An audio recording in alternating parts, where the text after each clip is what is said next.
Hi everybody, welcome to our channel. My name is Lindsay. And I'm Danielle, your resident romantic. And we are friends till the book ends. This is our very first video for YouTube, so we are super excited to be here. Obviously, we decided to make this channel because we are book lovers and we wanted to be part of a community that loves books and loves to talk about them as much as we do. As a nice introduction video, we figured we would start with some of the basic questions that you're going to get from the Booktube newbie tag, but then also throw in a couple of our own as well, just to shake it up so you can get to know us as readers. So the first question is, what book series got you into reading? And for me personally, the book series that really changed my life was Nancy Drew. Growing up, I was obsessed with Nancy Drew. I loved her. I wanted to be her. She kind of had all of it going for her, and that was kind of the first series that I remember, wanting to read every single book, and there's like 100 of them, right? So Nancy Drew really was that peak kind of start for me where I got my love of reading. The other book that really changed my life as far as reading was Pride and Prejudice, and that happened for me in 7th grade because my 7th grade English teacher, Mrs. Barca, hi, Mrs. Barca, how are you? She loved Pride and Prejudice, and we had a little club where we would watch Pride and Prejudice movies and drink iced tea and eat little cookies, and that really kind of started my love of Pride and Prejudice. I didn't read it until a couple years after, but it kind of started sowing the seeds of that love for Jane Austen and Pride and Prejudice specifically. The very first series that got me into reading was the Warriors series, that long series about cats and their clans. Ironically, I don't think I ever finished that series, but I think it's also because there were so many books that were coming out and they kind of trailed off into a different section of the series. A series like that, you're going to start with the main characters and then it goes on for so long that you lose the original main characters and you gain new ones. So I think for some reason I got kind of tired of that. So that was the very first series that I remember reading. As a backup series, I would also say the Hush Hush series got me avidly into reading. It is probably also what started my hopeless romanticism that is ingrained deep in me. It probably started my love for love inside of books. So yeah, I would say it's going to be a tie between Hush Hush series by Becca Fitzpatrick and The Warriors by Erin Hunter. The second question is, when did you start reading? So for me, I started reading Nancy Drew probably in 1st or 2nd grade. That was when I was consuming a lot of Nancy Drew content. My bookshelves were just filled with them, and I loved them. For middle school, that was kind of where I really started reading. I never really stopped reading, but middle school is where I started being a regular at my library. They knew me by name.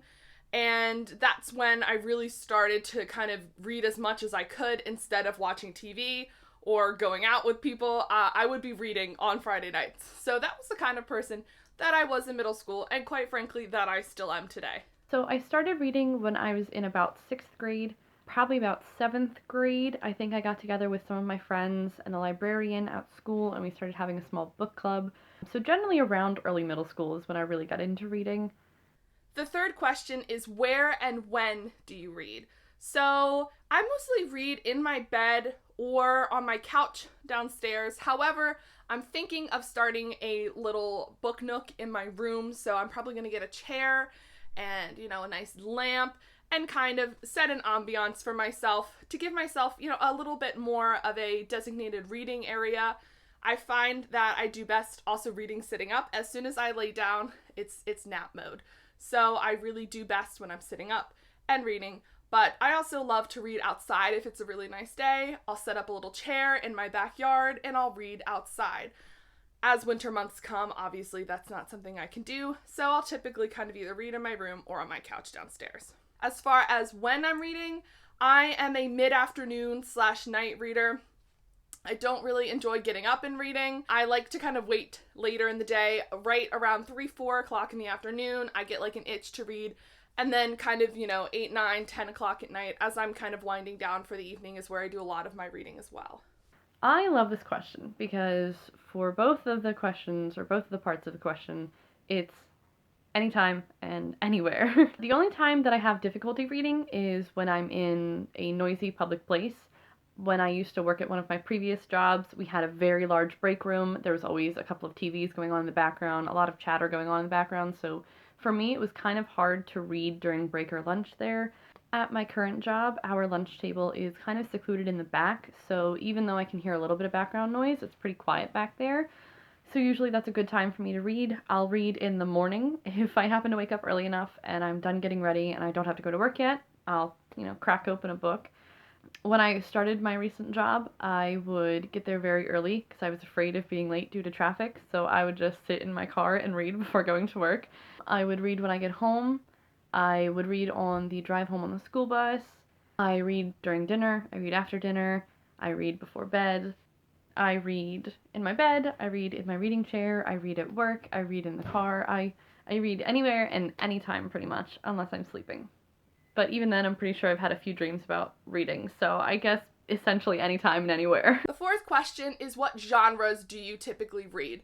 For me personally, I'm a big fantasy reader. I love all types of fantasies. I typically read YA fantasy, but I'm starting to kind of get more into the high fantasy, Brandon Sanderson kind of adult genre, so I'm really looking forward to kind of going with that. I also do enjoy a good contemporary romance, who doesn't? So I do tend to read a lot of those as well. I really enjoy the paranormal genres. I enjoy YA in general. I do enjoy fantasy. It's not really a genre, but one of my favorite types of books to read is any book that has a love story in it. I'm a huge hopeless romantic, as you'll learn through all of our future videos. Basically, any book that has a love connection, I'm in it to win it. You can give me a sci-fi book, a history book, a paranormal thriller book.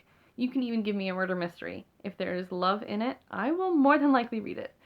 I can't say I'll always enjoy it, but more than likely I'll at least give it a shot. Most of the time I've still enjoyed it. Favorite tropes. That is our next question. What are your favorite tropes within books? So for me personally, I have a couple tropes that I just eat up. Anytime that a book advertises that they have it, I'm here for it and I will read it. The first is a hate to love trope. I love hate to love. Something about it gets me every time. The book could be trash, but if there's a hate to love, I'll read it.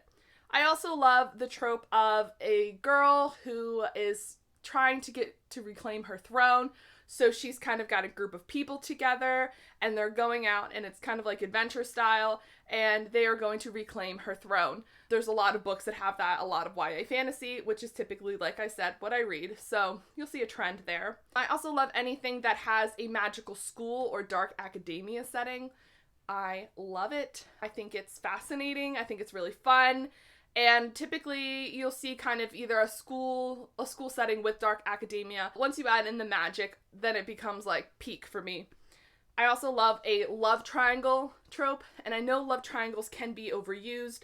I totally agree, because typically my problem with love triangles is that there's always one person in the love triangle that is clearly preferable over to the other, and a lot of times it's very predictable as to who the girl is going to end up with, or the boy. When I'm talking about love triangles that I enjoy, I like a love triangle that maybe is a little more unpredictable, or that both options are equally as awesome. I also love a love triangle that has one stereotypical, like he's the good boy, and then one stereotypical that he's like the bad boy. I root for the bad boy every time.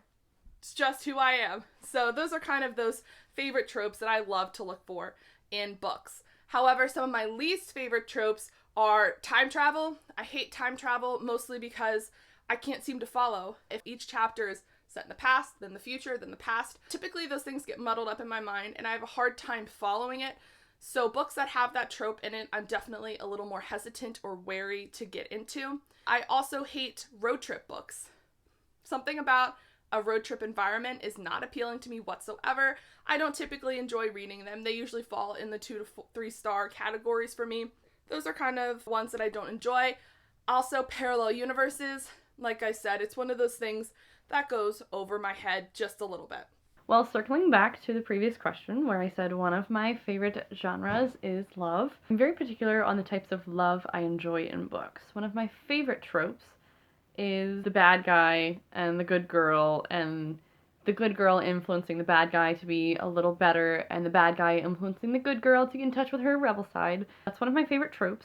One of my least favorite tropes is a hate to love story, which is the complete opposite of Lindsay, as she has told you. She completely adores a hate to love story. I can't stand them. because I love love. I don't want to have to go through the hate and the anger and the argumentation to finally get to the love. I'm sure once you get there, like, I enjoy the love. It's just, it's so much work. Like, just hand me a silver platter with love on it and call it done. Thank you. So our next question is, what are your all-time favorite books? And I have a lot, so it's hard to narrow them down, but I'll do my best. So the first book that is my all-time favorite book is Jane Austen. Any Jane Austen book that she writes, specifically Pride and Prejudice, is my favorite. I have a nice, lovely bind up with the gilded edges of all of her favorite books. I have a couple of these editions. Specifically, Pride and Prejudice is my probably all-time favorite book. It has the ultimate hate-to-love romance between Darcy and Elizabeth Bennet. I just enjoy the way that Jane Austen writes her books. She was quite feminist for the time, and a lot of that witty feminist banter and humor really still comes through today, which I think is impressive. So I love Pride and Prejudice for sure as a top favorite. I also think one of my top favorites that I've read recently is Skyward. This is my first Brandon Sanderson book, and it's his first attempt at a young adult sci-fi series. This girl, Spensa, she wants to be a fighter pilot, but her dad was a fighter pilot who is famously known for deserting his fighter pilot troop. So she is kind of blacklisted from becoming a fighter pilot. Spensa as a character is very interesting. She's kind of a hard character to like at first because she's kind of cocky. She's very self-sufficient. She doesn't need anybody's help, that kind of attitude. But there's a lot of really endearing characters. If you know Doomslug, you know Doomslug. But there's a lot of really awesome characters within this book that make it so pleasing to read. It's quickly become a favorite. I've read the second one as well. They're both 5-star reads for me, and I cannot wait till the third one is released. Another favorite book of mine is one that's in a series. Specifically, A Court of Mist and Fury is my favorite book within the ACOTAR series by Sarah J Maas. So this is the second book, the first book being A Court of Thorns and Roses, which I have up here. The third book is A Court of Wings and Ruin. I actually never got to the third book, so that is something that is on my 2020 goals list, is to do a reread of the series, get to the third book, because I know that she's releasing kind of the second part to the trilogy in January. I believe the fourth book comes out, so I want to be all caught up for that. But A Court of Mist and Fury, if you've read it, you know what goes on in here, you know why this is my favorite. If, you know the tropes that I like, a lot of them are present in here. And I really need to get to the third book. I'm slacking. And another two books that I don't have on me, but I will put them on the screen up here. I lent out Red, White, and Royal Blue to my sister, and she's reading it and absolutely loving it. Red, White, and Royal Blue was Casey McQuiston's debut novel, so the fact that it has quickly become a favorite of mine is super impressive. She is such a good writer. This story follows a prince and a first son of the United States who kind of have a whirlwind romance. So it's going to be awesome if you enjoy those kinds of tropes. It was so well written. It was humorous. It was funny. It also kind of hits hard. There's some, important parts. It's a queer romance as well. It was so good. I read it at the beach this summer. I ate it up. I read it in like 2 days flat. And it's a bit of a thick book. It's quickly become a favorite that I often compare other romances to because I think it's got it all. And the last series that I wanted to talk about as my favorites are the Shatter Me series. So this is another series that I would say was very formative and to shaping the things that I like, the tropes that I like, kind of that dystopian fantasy world is present within the Shatter Me series. I love everything that Tahara Mafi did with the first 3 books in that series. I'm going to pretend that the second 3 books don't exist because they're not up to the same standard as the first 3. That series is about a girl named Juliet, and she can't touch anybody because her touch is lethal. She is being used as a weapon, essentially, for this dystopian society, and there's romance, there's revolution, there's a lot of really awesome things that are discussed in that book, and it is a definite guilty pleasure of mine, and I will always love it. One of my favorites would be Gamer Girl by Mary Mancusi. I just remember it being one of the first books I read when I got to middle school, and for whatever reason, I really clicked with it. I was like, yeah, I'm a gamer girl. I play Adventure Quest. I'm gonna fall in love with a hero who I'm battling monsters with, and he's gonna end up being... Okay, well, I won't spoil it. Nowadays, I probably wouldn't like it as much, considering I'm 22, but back when I was 11, 12, 13, it was probably one of my favorite books. so I still have to rank that as some of my all-time favorites. Another popular book series that is one of my all-time favorites would be the Lux series by Jennifer L Armentrout. She is one of my favorite authors, which I think we'll touch on another question anyway. I loved her writing, I loved her character development, I loved the chemistry between Kat and Damon. I loved the thought and the paranormal and the construction of everything, and I thought it was a really well put together series. I really fell in love with all of the characters. If I were to go back and read through it and be very, detail oriented, I'm sure I can find a few flaws with it. Without thinking too hard about it, to me it's pretty much flawless. And then the third one on my list, I'm going to name the Selection series by Kiera Cass. I loved the idea of it. I loved the connection. I also loved that there was a second part to the series, or an add-on to the series, where the roles reverse, and now it is a female who's going through the selection process. I really loved the idea of it. I loved it because I hate reading completely predictable books, and the series didn't feel completely predictable to me. Yeah, there were some parts where I know this girl's evil, I know this girl's good, I know something's gonna happen, but I remember reading it the first time and not even believing that's how it was gonna end. I was like, no way it can end like this. And then I read the last few pages and I was like, oh my god, it didn't end like this. Thank goodness, I did not read this whole series for nothing. So it is definitely up there. Our next question is, what genres do you want to read more of? Personally, for me, like I said, I read a lot of YA fantasy, and contemporary romance. I'd like to expand my sci-fi reading. I dabbled into sci-fi. I'm a little hesitant with sci-fi because there are oftentimes multiverses, parallel universe. Science goes over my head occasionally. I guess I'm a little nervous that going into a sci-fi book, I'm just not going to be able to understand what's going on. But I'm going to ease myself into the genre, and I hope to definitely pick up some sci-fi books this year.